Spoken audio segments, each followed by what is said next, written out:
The right way to use a bidet depends on what kind you're using, but the process is similar for most bidets you'll encounter. For a toilet seat bidet, locate the controls on the side of the seat. After you've gone to the bathroom, press the wash button to clean yourself off. There may also be a button that allows you to move the position of the bidet's nozzle so you can adjust where you're spraying yourself. If you're using a non-electric toilet seat bidet, just turn the knob clockwise to release the water. The more you turn it, the higher the water pressure will be.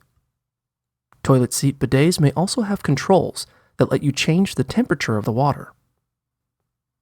For a standalone bidet that's not attached to the toilet, sit on the bidet so you're either facing at or away from the fixtures, depending on whether you're cleaning your front or rear.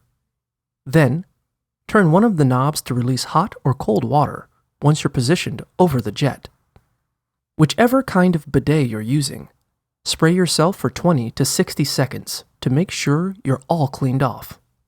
Some bidets have a button you can press to dry yourself off when you're finished. If yours doesn't, use toilet paper to dry yourself off before putting your underwear back on.